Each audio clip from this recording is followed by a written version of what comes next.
Now, Small Business Tuesday continues with Your Money, Your Call. Hello and welcome to Your Money, Your Call. I'm Andrew Page from The Motley Fool. If you have a question about shares, our phone lines are open. We'd love you to join the conversation, 1300 30 34 35, or if you prefer, you can email us. The address there is yourmoney@skynews.com.au. We'd welcome any kind of questions on the stock market tonight, be they stock specific or just general investing concepts. We're happy to take your call. And to help me pick apart all of these prickly questions, I'm joined by Ben Clark from TMS Capital and Kingsley Jones from APTA. Gentlemen, welcome to the show. Thanks, Andrew. Now, let's start with something a little bit different while we wait for the first call to come through this morning. If I was to put it to you, and I'll start with you first, Ben. Yep. What is the most underappreciated investing concept for retail investors? If you could say to a new investor, this is the one thing that you need to think about, what would that be? It's hard because there's 10 things, I suppose, that you need to think about. And there's, I'm trying to think, if I was singling out one, it would probably be over the years, because investing is a long-term patient, or it should be a long-term patient sort of activity. Absolutely. Is as you get higher conviction towards businesses, not sort of trading out of them on the view that you've made a profit and let's go into something else. And position size, I think, is another thing that's important. Like, if I look at our portfolios in the last 12 months, which has just been a wild 12 months this financial year. Hasn't it what? That we've, like everyone, have made mistakes, but the thing that has served us well and overall returns have been pretty good is the businesses we've really believed in and have been much higher weightings in portfolios, we've stuck with and haven't sort of panicked out when we saw some pretty big volatility, and also use that to keep building positions over, and I'm talking over the last 5 or 6 years probably, as we've got more confident in the business and the management, etc., etc. Yeah. But certainly I think one of the great things about the share market is how quickly you can make decisions and changes, but it's also probably one of the worst things in that it's so easy to click a button these days and you hear someone say something bad about a stock and you get out of it. Yeah. And inevitably you go into something that's not as good quality. You jump at shadows, don't you? You do, and it leads to diminishing long-term returns because inevitably what happens is over time the good quality businesses keep rising in value. Yeah. You sell out, you look for the next best one, which probably isn't as good a business as the original one that you got out of. Yeah, I love that. I echo that as well. That portfolio perspective is key. I think new investors tend to think you have to get it right a very, very high percentage of the time. No one does, of course. But when you've got bigger weightings in those really high conviction stocks, it's going to serve you very well. Yep. Kingsley, I'll put the same question to you. Yeah, sure. Look, I think some very good points there earlier. I think patience is really important, obviously. Yes. Yep. And just to pick up or expand on one of the previous points that you made, I think it's oftentimes investors, they sell too early in terms of their behaviour. So you just need to let your winners run. Yep. And I think owning a good, well-constructed portfolio with a mix of quality and income and other more growth-oriented plays is important. One of the sayings I really like is you should be slow to buy and slower to sell. And I just think it's wonderful. Really think about that investment before you make it, and really think about it even more carefully before you sell it. To Ben's point and to yours as well, you don't want to jump at shadows, do you? Listen, we've preambled enough. It's probably time that we took a call. Matthew has called in, and Matthew, you're interested in one of our big insurers, I believe. That's right, yeah. So I'm interested in QBE. It's taken a recent hit. I'm just wondering if it's going to keep going south, or is it time to buy on a dip? Very good question. Kingsley, I'm going to start with you first this time. Have you got a view on QBE Insurance? Yeah, I can't see the chart. So we'll get it up in a moment. Yeah, basically, obviously there's been weakness in insurers generally, and QBE's been through that period. It started to firm quite a bit in the last couple of months, and then, of course, you had the warning. So I would stand back a little bit until we get a little bit more clarity on what exactly is going on with the earnings at this time. You can see there, you can see, there was support around $11, $11.50. Quite a big correction there. It's not unusual to get another down leg when you've had a big shock to the market of that form. So I would be a little cautious. I'd be looking maybe to buy around the 10.50 level. Okay, 10.50. Ben, yourself? Yeah, I mean, this has been a massively frustrating company for shareholders. Yeah. And the last 6 months probably couldn't have summed that up better, in that we probably saw the best result that QBE has delivered in the last 5 years in February. We also saw rising bond yields around the world, which is a massive tailwind for their business. Huge. And we saw a falling Australian dollar. So everything was starting to align. The business operationally was looking very good, and the things outside their control were swinging. However, and then, you know, we had a trading update from the company, I think, at an AGM, and then 1 month later, suddenly there's another issue. And we haven't had an issue that's emerged out of QBE's insurance books for several years now, and I think the market had formed the view that we were past the, you know, that poor period in the company's history. I think the thing that will worry me a bit is that the actual downgrade or the issue that emerged wasn't that big, but they still felt the need to come out and tell the market about it. And you're worried that, you know, things are pretty tight in that organisation. If a small problem is, like, there should be some fat there to still hit your earnings guidance in insurance. However, I am still of the view that bond yields over the next 3 to 5 years are in a rising environment, and you know, how many benefits of the doubt do you give them? But I would give them another benefit of the doubt, in that if this might just be a stumble on a re-rating, because the stock does look cheap. The balance sheet's in great shape again. Very good shape, yep. You know, but we need to see these little issues dry up. They really have been dogged by a few things over the last few years. And I remember that idea of rising bond yields as being a very, very sort of big factor in the bullish camp. It's just that it just hasn't happened as fast or as significantly as many have expected.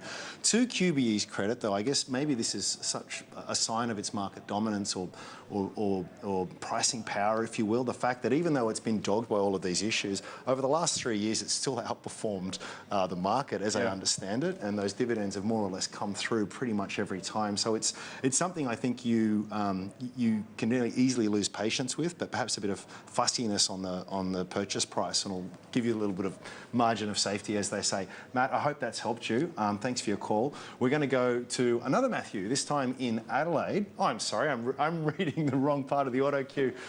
Rookie error. Mark is on the line. TME is what he's interested in. How can we help you, Mark? Hiya, good afternoon, panel. How are you? Good, thank you. Fantastic.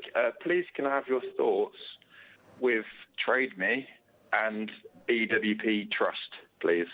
Yeah, happy to. So Trade Me, this is the Kiwi eBay. Gumtree or eBay.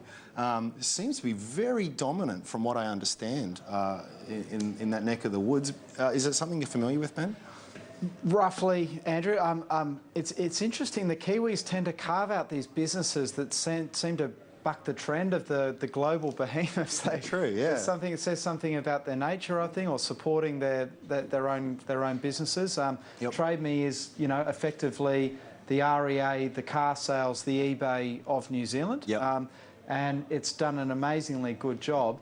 I guess, Mark, probably the reason we haven't looked at this stock, although we do think it's a quality business, is that the market size is small. You know, I think it's very unlikely that Trade Me are going to expand into Australia or, you know, other larger markets, because, you know, the dominant players just dominate so much. And I think they're going to be contained to that Kiwi market for years to come, albeit it's very profitable. And so, look, I'd probably say it's a hold. I wouldn't be rushing out to buy it. And it's probably one, you know, if I was looking at it, I'd be wanting to buy on a bit of weakness, as we saw at the end of last year. Yeah, excellent points. Kingsley, yourself? Yeah, just looking at that, I mean, I would agree with that. It's you know, it's firming. The stock is moving up, and of course, it had that big period in the previous. Was it late last year where it traded up around 570? 510, just a little bit over 510 is the level where you'd want to be watching that stock to see if it moves out of that range. But you know, for now, I think it is just a hold, and there is possibly some upside if we get out through that trading range. Do you see as a risk, guys, that although it has this sort of wonderful network effect, I guess, in New Zealand, that as perhaps those bigger deeper pocketed international players sort of come into that space that they are slowly edged out? Is this a question of just limited headroom, or is this something which actually could itself be undermined despite the power of those network effects that it clearly has, Ben? Well, I think it probably will be whittled down over time, but again, I'm amazed that it's actually, I think, grown in dominance over the last decade. So, you know, it would be one of the only countries in the world where the behemoths haven't really been able to get a proper foothold, and that's fairly surprising to me. So it is a risk to the business. These guys have got huge marketing budgets, but it just also could be the case that, like I said, New Zealand, I think, has got a population of 4 million people. They might have just said, you know, there's not enough reason there to chase it too hard. Yep. And Trade Me's just, you know, got an area where they're not really concentrating on. Yep. So, yeah, it's an interesting case study. Yeah, it really is. I'll definitely be watching that one with interest. Now, we've got 2 minutes left on program, and hopefully you guys can remind me here. What was the other question? Mark, are you still on the line, perchance? Oh, EWP. No, BWP. BWP. Bunnings Warehouse. Yes. That one, okay. Kingsley, I'll start with you first, seeing you knew it so well. Oh, yeah. I haven't been following the stock lately. If we can see a chart in a minute, I can give you a view on it. Sure. Trading. But, I'll skip to Ben if you like while we bring that up. Yeah, so I'd probably, I mean, this is a quality real estate investment trust. So they own the massive sheds that Bunnings lease out, long-term leases, great tenant, and, you know, they try and make money by slowly increasing rents and valuation of those sheds. Yeah. The thing I'd be wary of with BWP is the bond yield environment. You know, from memory, the yield is very low and it's very sensitive to a kick up in bond yields.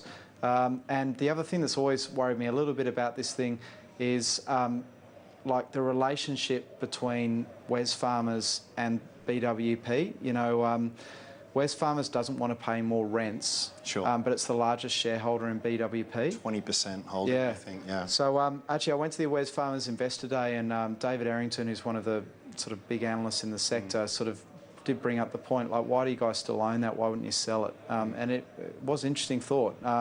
And if they did do that, would they bargain a bit harder with BWP in terms of what the rental agreements are? Yeah. So, you know, I think other ones to look at. Yeah, look, I should disclose it is one of the recommendations that we've made, one we're very happy with. One of the interesting things is you've got these cap rates which sort of determine what these market valuations are, and I think for me one of the interesting exercises was sort of teasing apart what's sort of an accounting change and what's actually a cash flow change, because obviously it has no impact on cash flow, rather just the notional market value of it. The thing I particularly like about it, and I very much acknowledge the risks that you mentioned, is that they have these mandated rental increases and market rent reviews as well. So, you know, as analysts, our job's pretty much looking at future cash flows and trying to discount them back. When you've got contractual rent increase, it makes your job that much easier, which is rather nice, and it's always provided a pretty good yield as well. Kingsley, did we have a look at the chart before? Does that give you any extra insight at all? My terminal doesn't have anything on it. Okay, fair enough. Well, I'll tell you what we might do is we'll cut to a quick break. And, of course, remember, too, we'd love you to join the conversation. If you'd like to speak with our expert panel, super easy, 1300 30 34 35. Don't be shy. We'd love to hear from you. Don't go anywhere.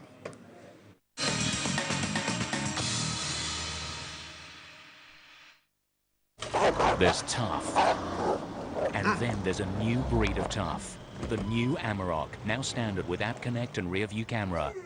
From only $42,990 drive away, now with free 8-speed auto. Does your investment property insurance cover damage caused by tenants? Terry Shear Landlord Insurance includes cover for damage by tenants and loss of rental income as standard. Call Terry Shear, Australia's leading landlord insurance specialist, for a quote. Get that tax-deductible feeling right now at Officeworks, where everything could be tax-deductible. Like this 32GB Oppo A57 unlocked smartphone, just $327. Or this 64GB Oppo R9S, only $547. Or upsize to the 6-inch Oppo R9S Plus, just $647. So shop until midnight June 30 at your happy tax place and get that tax-deductible feeling. If you've got the big ideas, Officeworks has the lowest prices. There are things in life which people just love. Little things, big things, beautiful moments, and great memories that they only entrust to one. We want precious possessions to be well protected and faithful friends to be handled with the utmost care. We want recipes to be perfect and food to be always fresh. For everything you really love. That's Mila. That's Imabessa. Nobody can tell you there's only one song worth singing. They may try and sell you, 'cause it hangs them up to see someone like you. But you've gotta make your own kind of music, sing your own special song. The world is full of hidden treasure, just waiting to be discovered. So look a little closer and see what others don't. Join Expedia Plus Rewards today and discover member pricing and more. Fame's fickle. While some are celebrated, others go unrecognised. Take the traffic light, saved so many lives. But whose brainchild was it? Yeah, whoever thought of roasting coffee beans? The mobile phone, who was the inventor? What about Wi-Fi? Any ideas? You don't have to be famous to be brilliant. Skoda. Simply clever. Lefties are desperately trying to spin the census data, but here's the truth. Australia is a mostly Christian, straight and English-speaking nation. Plus the most ridiculous opinion poll, and you got to hear the PM trying to talk about footy. Brought to you by the award-winning Kia Sorrento.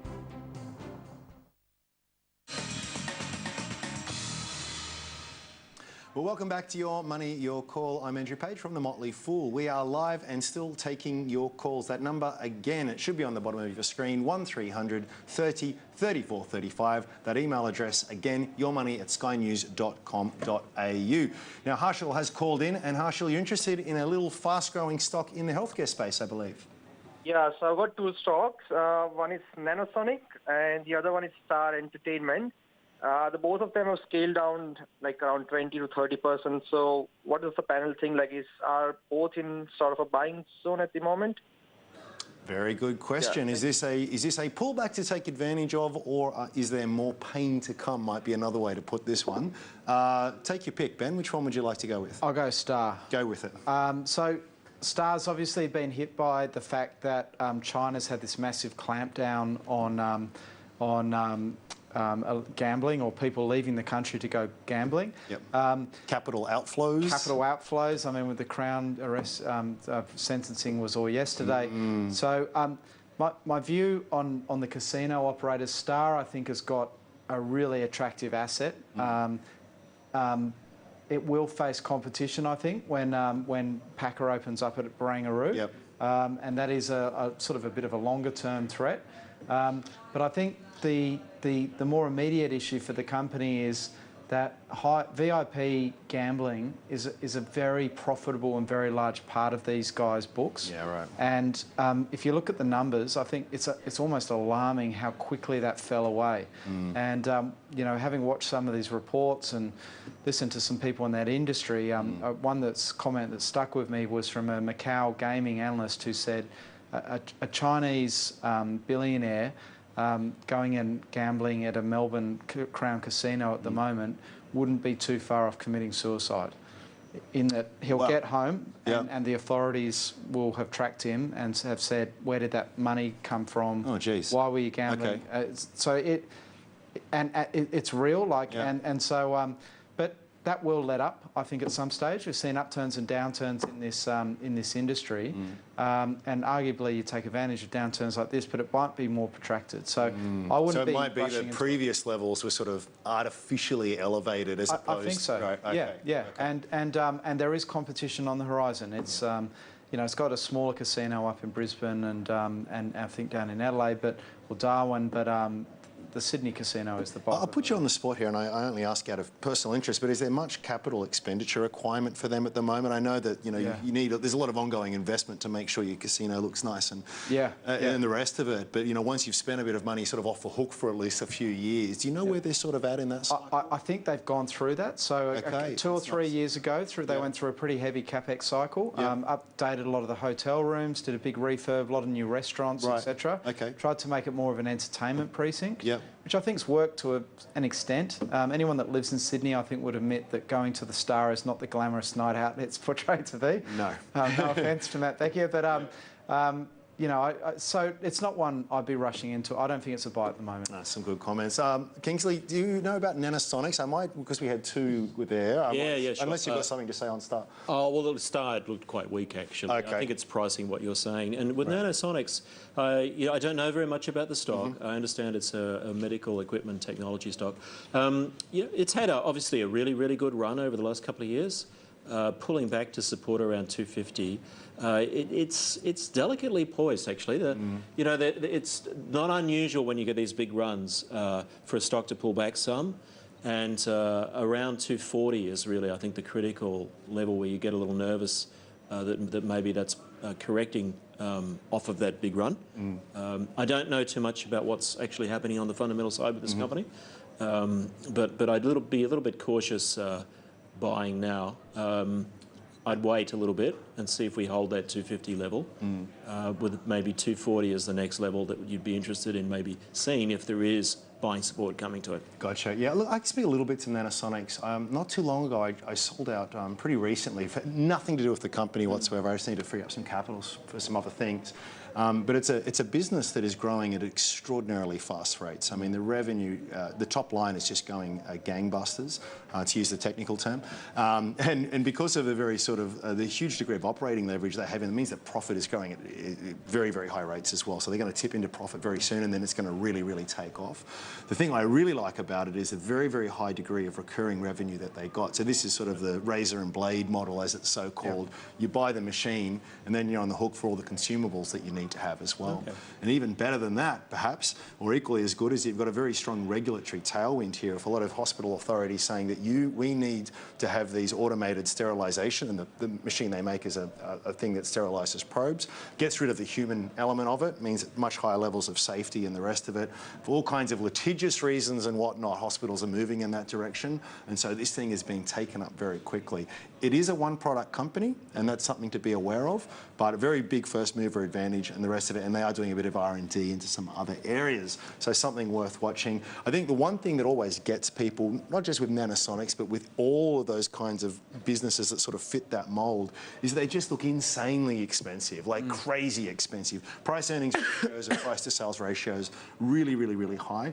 Kingsley, you noted before, it's still done very well in spite of that, and the only thing I would urge people to do is, yes, they are expensive, but pay close attention to that rate of growth, because if that's strong enough, it'll justify that. Harshal, I hope that has helped your question on those two companies. We've got another caller on the line. Raj, you're interested in two companies as well, as I understand it, GNE being the first one.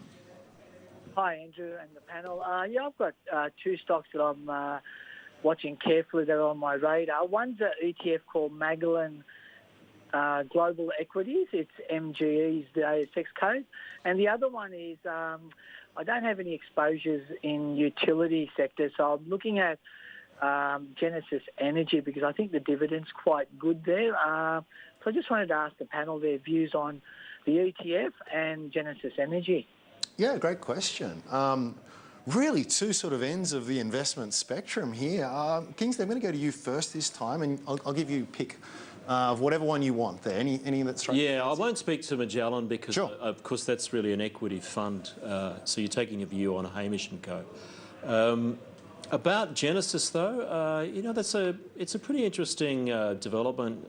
It's obviously priced upwards a lot recently. It broke out of a range that it was been in for some years. So I'd be looking closely at what's driving that, because as far as the chart's concerned, it's very strong. It's actually making new highs. It looks as though it's well poised to continue that trend from a technical standpoint. You just want to get a little confidence in terms of what the real drivers of that are. but it's looking good actually. Okay, I'm not actually familiar with it. Ben, are you familiar with it? It's ringing a bell. I think it's one of the Kiwi stocks that's dual listed, and despite the name, what the name suggests, I think it might be a renewable, like they own. I'm picking facts out of the air here, and I shouldn't do it live on TV. But I think it's never stopped me before. Yeah. Don't let it hold you back. I think New Zealand's got a lot of hydro power stations, and I think these guys might own it. So Mighty River was the other one. Mighty River, maybe. I haven't looked at them now. for Now maybe it was Mighty River I'm thinking of, but I suspect that has run hard because bond yields have fallen and infrastructure stocks have come back and I see. But I might be wrong, because if it is an oil and gas explorer, that's the best looking share price chart of any oil and gas. Isn't it? They don't normally look like that. No. Top left to bottom right is what we more normally see in that space. Certainly at the moment. How about the ETFs? This is the Magellan Global Equities Fund. So very, very quickly, ETF is just a managed fund, for want of a better word, that is listed on the share market. So you can buy it and sell it like shares. It's got some neat advantages. A lot of the ones that get attention tend to be the so-called index fund with this very, very strong passive investing movement that we've seen underway. As I understand it, this is not that though, is it, Ben? That's right. So this is, I think, actually an exchange-traded managed fund, right? ETMF, and the difference is that, as you said, it's not passive. So someone's picking stocks. Someone's picking stocks. And Magellan were actually the first company to release this to the market. It's a very smart idea from a business point of view.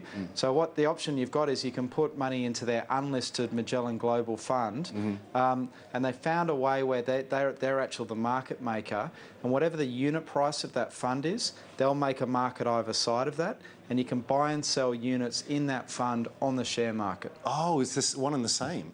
One and the same. Okay, so it's exactly the same. The only difference is it's liquid. Yes. Fees are the same. The distribution it pays is the same. The guy who's managing the money is the same. Yep. The portfolio it owns is the same.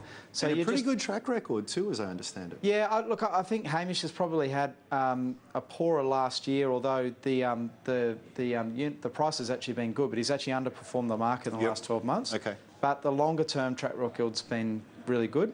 And he's a very impressive sort of guy, and I would back him to start to pull ahead of the market again at some stage. One feature I would say to Raj is that this fund is quite heavy on in technology shares, which is one of Hamish's big preferences. Okay, unfortunately we've got to take a very short break. Remember, if you would like to speak with our expert panel, please give us a call, 1300 30 34 35. We'll be right back in just a moment.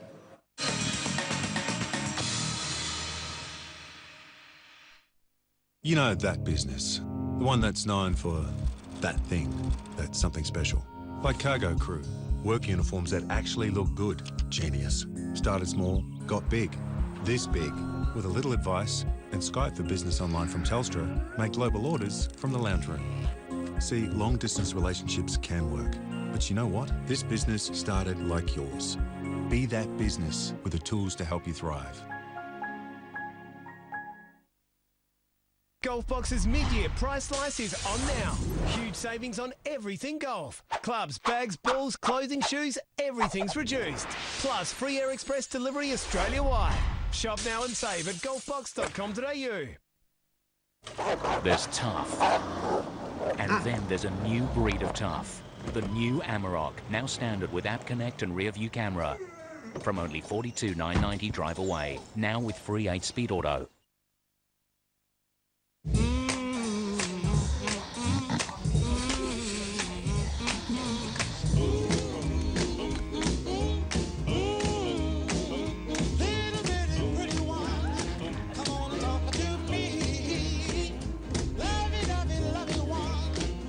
You know, there are some things in life that just aren't meant to be enjoyed alone. Tim Tam, the share you can't compare.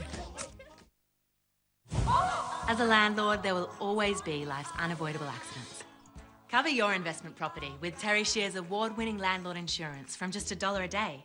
Call Terry Shear, Australia's leading landlord insurance specialist, for a quote. The world is full of hidden treasure, just waiting to be discovered. So look a little closer and see what others don't. Join Expedia Plus Rewards today and discover member pricing and more. Get that tax-deductible feeling right now at Officeworks, where everything could be tax-deductible. Like this 32GB Oppo A57 unlocked smartphone, just $327. Or this 64GB Oppo R9S, only $547. Or upsize to the 6-inch Oppo R9S Plus, just $647. So shop until midnight June 30 at your happy tax place and get that tax-deductible feeling. If you've got the big ideas, Officeworks has the lowest prices.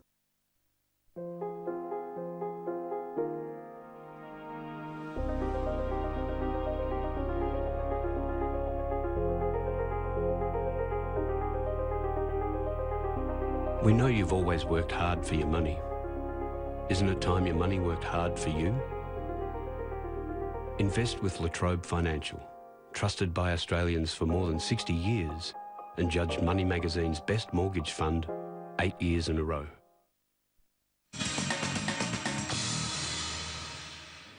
Well, welcome back to the program. We are in the second half. Remember, if you'd like to join the conversation, we'd really love you to pick up that phone and fire away.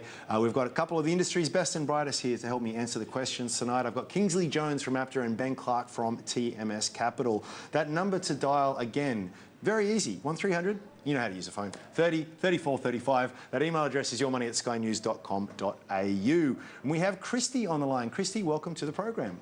Yes, thank you. Thank you for taking my call. I wanted to ask you two questions tonight, if possible. My first one is Sundance Energy. That one's kind of been a graph, been all over the place. It's currently closed, I think, at 6.5% today. And the other one I'd like to also ask is Codan. Codan, okay, for sure. We can definitely do that. Kingsley, I'm going to start with you first. How about we do Sundance Energy, SEA? Yeah, that's pretty weak. You know, I mean, no surprises there. With the energy market being how it is globally, that stock really has been under enormous pressure.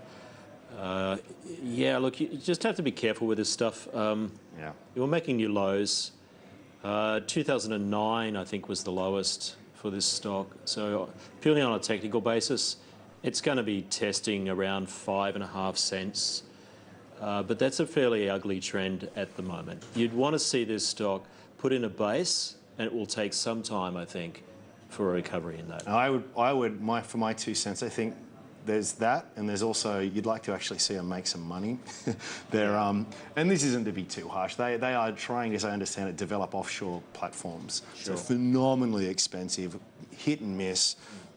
Takes a long time before these things have got any capacity to generate revenue, and when they do, you're in an environment which could be completely different from when you started.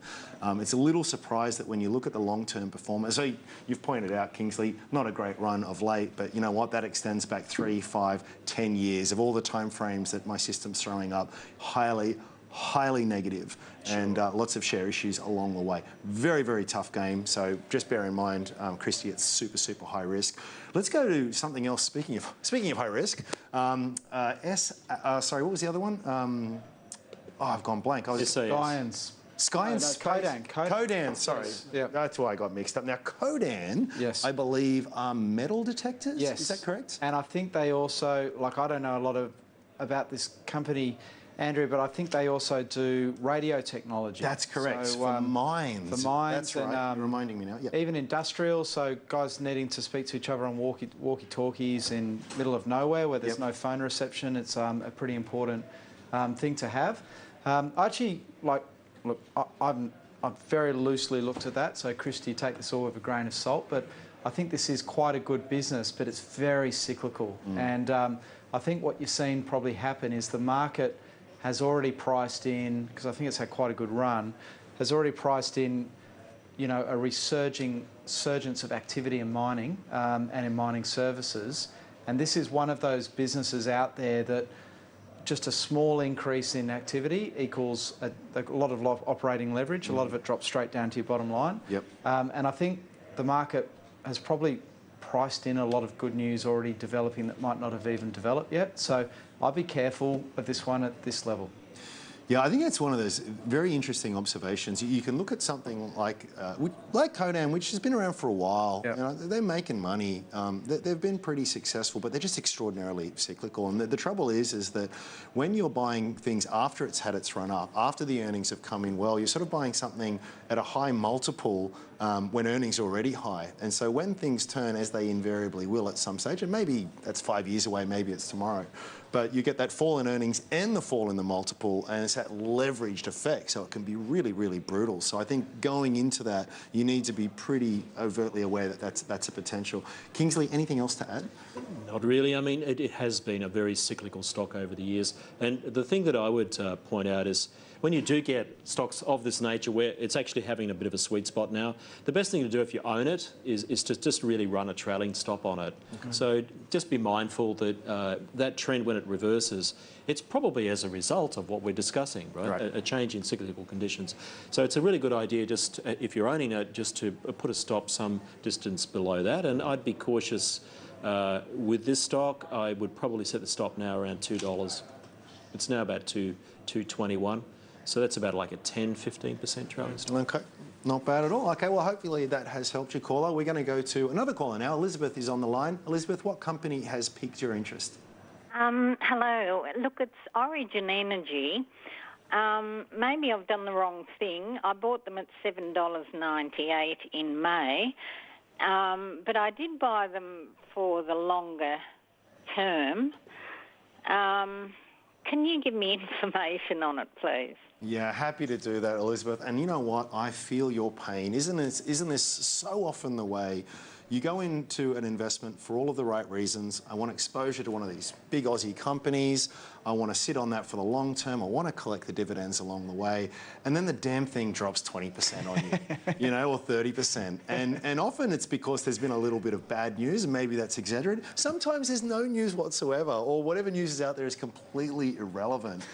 Help out Elizabeth, Ben. What do you do in a situation? Well, I can tell Elizabeth we have some Origin, so I'm feeling Elizabeth's pain. Yep. I wouldn't be overly concerned about it. There's two things that have eventuated since you bought your shares. The first thing is that Malcolm Turnbull has stepped in and effectively intervened in the energy market and said, you know, Origin is a very large gas exporter, and has said that we potentially will tell these companies such as Origin they will have to sell some of their gas domestically if prices are too high, and they will probably be selling that at lower prices than they could have if they sold it offshore. So that's one reason that the company's fallen out of favour, and no one really knows how that's going to work and how severe it's going to be and what the implications are. So the market will normally sell when there's unanswered questions. And the second thing is that the oil price, which is linked to the gas price, which is the main thing that they sell, has fallen out of bed since the share price was at $7.98. Oil would have been looking good then. But I don't think oil is going to spiral back to $30 like some of the doomsayers do. If anything, I think it looks interesting at these sort of levels. It seems to have stabilised. I think the Turnbull intervention won't be overly material to its earnings, and the company is still, I think, headed on the right path. Okay, so basically don't panic, Elizabeth. Short-term wobbles, longer-term still okay. And accept that if you, like Origin effectively now is an oil and gas producer, and by their very nature they have volatility, and if you buy a share like that, you have to accept that you are going to get ups and downs in the share price.